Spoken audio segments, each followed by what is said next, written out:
حضرت داؤد علیہ السلام کا محل دریافت۔ ہزاروں سال پرانا معمہ حل ہو گیا۔ اللہ تعالی ہمیشہ سے ہی اس دنیا کے لوگوں کو اپنی نشانیاں دکھاتا آیا ہے تاکہ لوگ اس سے عبرت اور نصیحت حاصل کریں۔ ایسا ہی ایک واقعہ حضرت داؤد علیہ السلام کے محل کا ہے۔ کہتے ہیں کہ حضرت داؤد علیہ السلام کا محل نہایت حسین و جمیل اور بہت بڑے رقبے پر پھیلا ہوا تھا۔ تاریخ کی بہت سی کتابوں میں اس محل کا ذکر بیان ہوا ہے۔ اس محل کی شان و شوکت کے بارے میں تاریخ کے صفحات بھرے پڑے ہیں۔ اتنا بڑا محل جو اپنی نوعیت کا ایک عظیم شاہکار تھا، آج کہاں ہے؟ اس واقعے میں ہمارے لیے بہت بڑا سبق موجود ہے۔ شریم پہلے بیت المقدس اور اب اسرائیل کا شہر ہے۔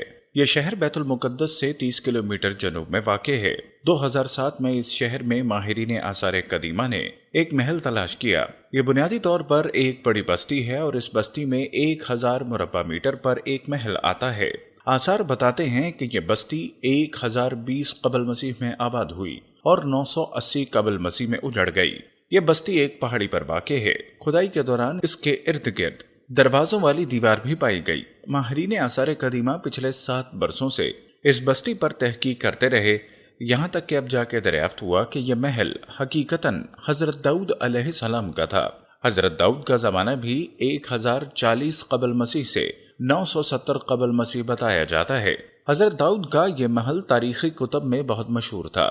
اس کے واقعات اور اس کی شان و شوکت کے بارے میں تاریخ کے صفحات بھرے پڑے ہیں، لیکن اس کے باوجود دنیا اسے ماننے پر تیار نہیں تھی۔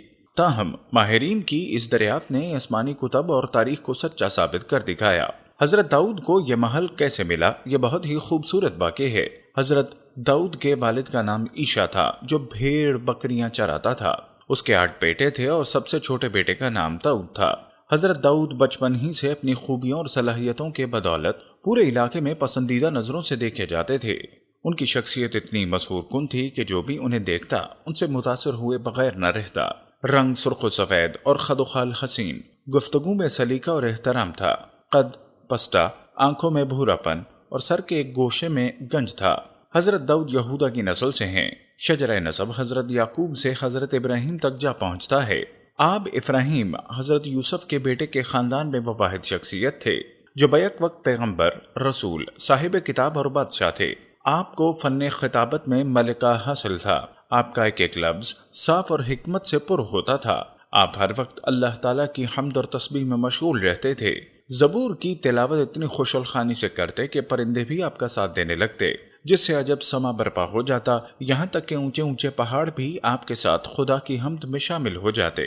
آپ نے 2 شادیاں کی۔ آپ کی اولاد میں حضرت سلیمان کا نام سر فہرست ہے، جو آپ کے بعد بنی اسرائیل کے مشہور و معروف بادشاہ اور پیغمبر گزرے۔ حضرت سلیمان حضرت داؤد کی دوسری بیوی سے تھے۔ آپ کی پہلی بیوی سے ابشالوم نامی بیٹا تھا۔ حضرت داؤد کا پیشہ زرہ گری تھا۔ آپ لوہے سے سپاہیوں کے لیے زریں بناتے تھے۔ لوہا آپ کے ہاتھ میں نرم ہو جاتا اور اس عمل کے لیے آپ کو بھٹی کی ضرورت ہوتی تھی اور نہ ہی کسی ہتھوڑے کی۔ آپ کی بعثت کا زمانہ حضرت موسیٰ سے 500 سال بعد کا ہے اور آپ سے حضرت عیسیٰ تک 1200 سال سے بھی زائد گزر چکے تھے۔ اللہ تعالیٰ نے آپ کو کتاب زبور عطا کی۔ آپ نے اپنی زندگی کے آخری ایام بیت المقدس میں ہیکل کی تعمیر میں گزارے اور اسی دوران وفات پا گئے۔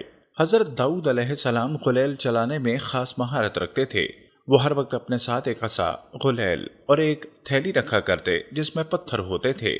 اس وقت جالوت کا پورے ملک میں شہرہ تھا۔ وہ دیو ہیکل ظالم فلسطینی سردار تھا اور موجودہ اسرائیل اور فلسطینی ریاست پر انسانیت کی ناک میں دم کر رکھا تھا۔ وہ بنی اسرائیل سے شدید نفرت کرتا تھا، انہیں تنگ کرتا تھا۔ ریاست کا بادشاہ بھی جالوت کے مظالم سے تنگ تھا۔ اس نے اپنے وزیر اور مشیروں کو بلوایا اور جالوت سے نجات کا طریقہ دریافت کیا۔ ایک شخص نے آگے بڑھ کر عرض کیا، بادشاہ سلامت، میرا خیال ہے کہ سلطنت میں یہ اعلان کروا دیا جائے، جو نوجوان بھی جالوت کو قتل کرے گا بادشاہ سلامت اسے آدھی سلطنت دیں گے۔ بادشاہ کو یہ تجویز پسند آ گئی۔ اس نے ملک بھر میں اعلان کروانا شروع کر دیے۔ یہ اعلان حضرت داؤد تک بھی پہنچا۔ جو ہی آپ نے یہ اعلان سنا، آپ کو فوری پتھر یاد آ گیا۔ آپ بھاگتے ہوئے منادی کے پاس پہنچے اور اسے کہا کہ جالوت کو میں قتل کروں گا۔ منادی یہ خبر لے کر بادشاہ کی خدمت میں پہنچا اور بادشاہ کو بتایا کہ ایک نوجوان نے یہ چیلنج قبول کر لیا ہے۔ بادشاہ نے فوراً اس نوجوان کو طلب کیا اور ملاقات کے بعد مطمئن ہوا کہ یہی نوجوان جالوت سے ٹکر لے سکے گا۔ حضرت داؤد کے اس چیلنج کے بعد اسرائیلیوں اور فلسطینیوں کے درمیان جنگ کا آغاز ہو گیا۔ اسرائیلی جالوت کی فوج اور جنگی ساز و سامان دیکھ کر پریشان ہو گئے اور اپنے بادشاہ سے کہنے لگے ہم آج جنگ میں شریک نہیں ہوں گے۔ اسی اثنا میں حضرت داؤد ایک عام سپاہی کی حیثیت سے طالوتی لشکر سے نمودار ہوئے۔ دوسری جانب سے جالوت نکلا جو سر سے پاؤں تک دھات میں لپٹا تھا۔ دونوں ایک دوسرے کے آمنے سامنے کھڑے ہو گئے، ایک دوسرے کو دعوت جنگ دے رہے تھے۔ حضرت داؤد نے اپنے تھیلے سے غلیل اور پتھر نکالا، پتھر کو غلیل میں پھنسایا اور جالوت کے سر پر دے مارا۔ پتھر کا جالوت کے سر سے ٹکرانا تھا، وہ ریزہ ریزہ ہو کر زمین پر گر گیا۔ یہ منظر دیکھ کر قوم یہود کنگ رہ گئی۔ پھر اسرائیلیوں نے مل کر فلسطینیوں پر حملہ کر دیا اور انہیں مار بھگایا۔ بادشاہ آگے بڑھا اور اس نے اپنے وعدے کے مطابق حضرت داؤد علیہ السلام کو آدھی سلطنت عطا کی اور اپنی شہزادی عنایہ سے آپ کی شادی بھی کر دی۔ یوں حضرت داؤد علیہ السلام اس سلطنت کے بادشاہ بن گئے اور یہ محل آپ کی قیام گاہ۔ قرآن کریم میں اس واقعے کا ذکر کچھ اس طرح سے ہوا ہے جس کا ترجمہ ہے، اور قتل کیا داؤد نے جالوت کو اور اللہ نے اسے سلطنت اور حکمت عطا فرمائی اور اسے جو چاہا سکھا دیا۔ سورہ بقرہ آیت نمبر 251۔